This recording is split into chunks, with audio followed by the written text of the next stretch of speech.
Hello friends, welcome to our channel. Friends, आज की हम वीडियो में डिस्कस करेंगे भारत का इतिहास यानी कि हिस्ट्री ऑफ इंडिया। फ्रेंड्स, अगर आप कॉम्पिटिटिव एग्जाम्स की तैयारी कर रहे हो तो ये वीडियो आपके लिए बहुत ही हेल्पफुल होने वाली है। क्योंकि फ्रेंड्स देखो, अगर आपको जीके के क्वेश्चन कवर करने हैं तो सबसे पहले आपको अच्छे से इसे पढ़ लेना होगा। उसके बाद से हम आपको प्रैक्टिस सेट के थ्रू जो भी क्वेश्चंस बनेंगे, ठीक है, अच्छे से रिवीजन करा देंगे। तो चलिए फ्रेंड्स, वीडियो को स्टार्ट करते हैं। स्टार्ट करने से पहले आप वीडियो को लाइक कर दीजिए। और सबसे पहले देखो फ्रेंड्स देखो, भारतीय इतिहास को अध्ययन करने के लिए और भी इजी बनाने के लिए, ठीक है, इसे 3 भागों में हम विभाजित करेंगे और ये ऑलरेडी 3 भागों में विभाजित किया गया है। फर्स्ट जो आपका आता है वो आता है प्राचीन भारत, सेकंड मध्यकालीन भारत और थर्ड आधुनिक भारत जो अभी हम हैं। ठीक है, हमें इन तीनों को बहुत ही अच्छे से क्लियर करना होगा और उसके बाद से आपका एक भी क्वेश्चन गलत नहीं होगा। जी हाँ फ्रेंड्स, पूरे दावे के साथ। तो चलिए देख लेते हैं कुछ इंपॉर्टेंट बातें। सबसे पहले हम डिस्कस करेंगे प्राचीन भारत। ठीक है, तो भारतीय इतिहास के जो प्राचीन भारत के स्रोत हैं वो क्या हैं, हम इसके बारे में पहले डिस्कस करेंगे। तो फ्रेंड्स देखो, अगर हम भारतीय इतिहास के विषय में मुख्य स्रोतों की बात करें तो वो है 4। ठीक है, कौन कौन से हैं? तो फर्स्ट आपका है धर्म ग्रंथ, सेकेंड है ऐतिहासिक ग्रंथ, एंड थर्ड है आपका विदेशियों का विवरण, एंड फोर्थ है पुरातत्व संबंधों का ग्रंथ। ठीक है, जो भी आपके लिए इम्पोर्टेंट है, जो कि आपके कॉम्पिटिटिव एग्जाम के लिए हेल्पफुल होगी, हमने वही फैक्ट्स लिए हैं इस वीडियो में। ठीक है, तो फ्रेंड्स ये 4 जो है प्राचीन भारतीय इतिहास के स्रोत हैं। अब देखो फ्रेंड्स, इसमें आपके इम्पोर्टेंट क्या है धर्म ग्रंथ से रिलेटेड, जो आपका फर्स्ट है। तो देखो फ्रेंड्स, जो भारत का सर्व प्राचीन धर्म ग्रंथ है, ठीक है, जो भारत का सर्व प्राचीन धर्म ग्रंथ यानी कि सबसे पुराना ग्रंथ है वो है आपका वेद। ठीक है, ये आपको पता होगा, जिसके संकलनकर्ता जो कौन है, तो महर्षि कृष्ण द्वैपायन वेद व्यास। तो सिंपली आप याद कर सकते हो कि जो वेद है उसके संकलनकर्ता जो है वो है वेद व्यास जी। ठीक है, और वेद को भी 4 भागों में विभाजित किया गया है, 4 भागों में बांटा गया है। तो कौन कौन सा? तो फ्रेंड्स ये सिंपली आपको पता होगा, ऋग्वेद, यजुर्वेद, सामवेद एवं अथर्ववेद। ठीक है, जो वेद है वो आपका सबसे पुराना ग्रंथ है और इस वेद को 4 भागों में बांटा गया है। तो चलिए हम चारों को थोड़ा शॉर्टली जान लेते हैं, क्योंकि फ्रेंड्स इससे आपकी क्वेश्चन बनते हैं कि ऋग्वेद में कितने मंडल हैं या फिर ऋग्वेद में कितनी सूक्तियाँ हैं। तो सबसे पहले तो फ्रेंड्स आपको ये पता होनी चाहिए, जो ऋग्वेद है वो ऋचाओं के क्रमबद्ध ज्ञान के संग्रह को जो है हम ऋग्वेद कहते हैं। ठीक है, ऋग्वेद हम किसे कहते हैं? तो ऋचाओं के क्रमबद्ध ज्ञान के संग्रह को हम ऋग्वेद कहते हैं। इसमें आपके जो है 10 मंडल, ठीक है, और 1028 सूक्तियाँ, और आपको ये पता चाहिए जो ऋचाएँ हैं वो है 10,000 प्लस, जैसे कि अभी आप स्क्रीन पर देख सकते हैं। और जो भी मतलब इसे पढ़ता है उसे हम होत्री कहते हैं। मतलब कोई भी अगर ऋग्वेद को पढ़ता है तो उस व्यक्ति को हम होत्री, आप यहाँ देख सकते हो, उसे हम होत्री कहते हैं। ठीक है, और फ्रेंड्स यहाँ आप देख सकते हो, इम्पोर्टेंट है आपके लिए, 1 मिनट,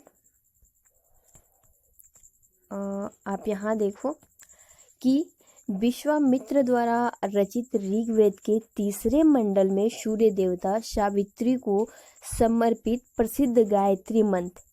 ठीक है, देखो यहाँ विश्वामित्र द्वारा रचित ऋग्वेद, सबसे पहले एक क्वेश्चन बनता है कि ऋग्वेद के रचयिता कौन है? तो विश्वामित्र हैं।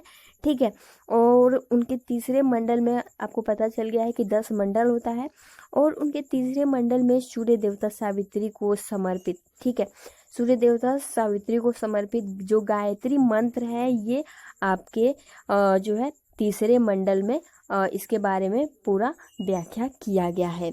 तो फ्रेंड्स आप इसे सिंपली याद कर सकते हो। और देखो यहाँ अगर हम बात कर रहे हैं तो एक आपका आ जाता है शब्द खील। ठीक है, तो खील क्यों प्रसिद्ध है? तो फ्रेंड्स आपको पता होनी चाहिए कि इसके 8वें मंडल की हस्तलिखित जो ऋचाओं को जो है खील कहते हैं। यानी कि जो 8वां मंडल है, ठीक है, जैसे कि 10 मंडल होते हैं तो तीसरे में तो गायत्री मंत्र के बारे में बताया गया है, लेकिन जो 8वां मंडल होता है उसे हस्तलिखित ऋचाओं को हम खील कहते हैं, ठीक है। नेक्स्ट आपका आ जाता है यजुर्वेद। तो फ्रेंड्स यजुर्वेद के बारे में हम सिंपली अगर जाने तो सबसे पहले तो आपको पता होनी चाहिए जो यजुर्वेद है ये एक ऐसा वेद है जिसमें गद्य और पद्य, ठीक है, गद्य और पद्य दोनों में पाया जाता है, ठीक है। और फ्रेंड्स देख सकते हैं कि ससुर के लिए नियमों का संकलन जो है यजुर्वेद कहलाता है, ठीक है। और आप यहाँ देख सकते हैं और इसके पाठ्यकर्ता को हम अधैर्य कहते हैं, इसके पाठ्यकर्ता को हम अधैर्य कहते हैं। तो सिंपली आप इसके बारे में इतना जान लोगे तो बहुत है। बस ये जानो कि इसको जो है एक ऐसा वेद है जिसमें गद्य और पद्य दोनों पाए जाते हैं। नेक्स्ट आपका आ जाता है सामवेद, ठीक है। तो सामवेद जो है भारतीय संगीत का जनक है। जी हाँ फ्रेंड्स, आपको ये बात पता होनी चाहिए, गाई जा सकने वाली ऋचाओं का संकलन करता है और इसके पाठ्यकर्ता को जो है उधात्री, ठीक है, उधात्री कहते हैं और इसे भारतीय संगीत का जनक कहा जाता है। तो फ्रेंड्स सिंपली आप देख सकते हो। अब नेक्स्ट आपका जो अंतिम सबसे प्राचीन वेद जो आपका आ जाता है वो आ जाता है, यानी कि सबसे प्राचीन वेद तो आपका ऋग्वेद हो जाता है, लेकिन जब एवं सबसे बाद का जो वेद होता है वो होता है अथर्ववेद, ठीक है। अब देखो फ्रेंड्स अथर्ववेद में क्या आपको क्या पढ़ना है इम्पोर्टेंट। सबसे पहले तो अथर्वा ऋषि द्वारा ये रचित इस वेद में, इसको किसने रचित किया है? तो अथर्वा ऋषि, अथर्वा ऋषि के नाम पर ही अथर्ववेद पड़ा, ठीक है। और इसमें निवारण मंत्र, जादू टोना, साप, वशीकरण, आशीर्वाद, स्तुति, प्रायश्चित, औषधि, अनुसंधान, विवाह, प्रेम, राजकर्म, मातृभूमि, महात्या आदि विषयों के संबंध में तथा सामान्य मनुष्यों के विचारों, विश्वासों, अंधविश्वासों इत्यादि का वर्णन किया गया है। कहने का मतलब यही है, इसमें जितने भी विकार जैसे कि आप देख सकते हैं तंत्र मंत्र, जादू टोना, सांप, वशीकरण, प्लस इसमें आशीर्वाद की भी स्तुति, ठीक है, औषधि, अनुसंधान, विवाह, प्रेम, जितना भी होता है, ठीक है, ये सब आपके अथर्ववेद में ही आता है, ठीक है। तो इसके बारे में बस आप इतना जान लो बहुत है। और इसमें सभा एवं समिति को प्रजापति की 2 पुत्रियां भी कहा गया है ना।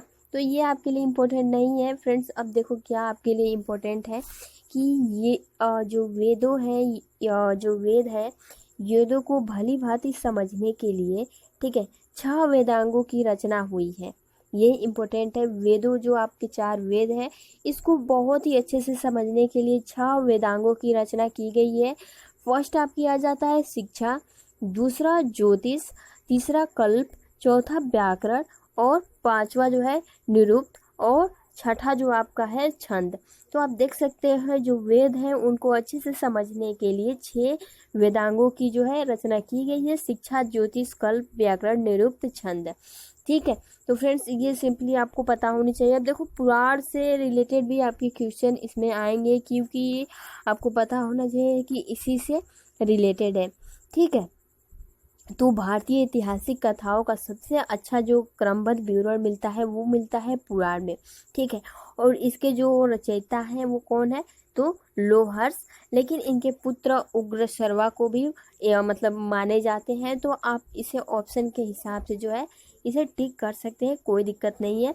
लेकिन अगर ये ऑप्शन में अगर दोनों हो तो आप लोहर्ष को जो है क्लिक करिएगा, ठीक है। तो फ्रेंड्स आपको एक बात पता होनी चाहिए कि इसमें 18 आपके जो है तो पुराणों की संख्या है वो 18 है, ठीक है। और जिनमें से केवल 5 जैसे कि मत्स्य, वायु, विष्णु, ब्राह्मण एवं भागवत में ही राजाओं की वंशावली पाई जाती है। तो ये कुछ इम्पोर्टेंट फैक्ट्स जो कि पुराण से भी रिलेटेड थे तो हमने सोचा क्यों ना आपके साथ शेयर कर दी जाए। और फ्रेंड्स एक बात यहाँ नोट करने वाली बात है ठीक है, कि पुराणों में मत्स्य पुराण सबसे प्राचीन एवं प्रामाणिक है। ठीक है, जो पुराण,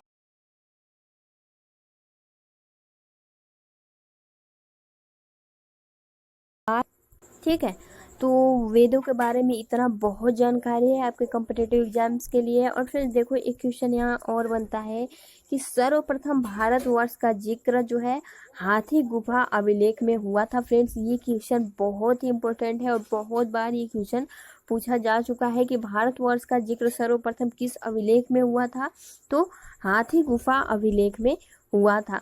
तो फ्रेंड्स, नेक्स्ट वीडियो में हम जानेंगे प्राग ऐतिहासिक काल। जी हाँ फ्रेंड्स, अभी हमने क्या जाना, प्राचीन इतिहास से रिलेटेड प्राचीन भारतीय इतिहास के स्रोत। और सेकेंड जो आपका टॉपिक रहेगा इसी से रिलेटेड रहेगा और वो रहेगा प्राग ऐतिहासिक काल। इसके बारे में कुछ इम्पोर्टेंट फैक्ट्स हम डिस्कस करेंगे। ठीक है, और जल्द ही क्वेश्चन के थ्रू जो है हम आपको प्रैक्टिस सेट की आपका जो रिवीजन है वो होता रहे। तो फ्रेंड्स, मिलते हैं नेक्स्ट वीडियो में। अगर आप हमारे चैनल पर नए हो तो आप चैनल को सब्सक्राइब कर लीजिए और वीडियो पसंद आती है तो आपसे एक लाइक की उम्मीद करते हैं। फ्रेंड्स, मिलते हैं नेक्स्ट वीडियो में, तब तक के लिए आप अपना ख्याल रखें। Thanks for watching.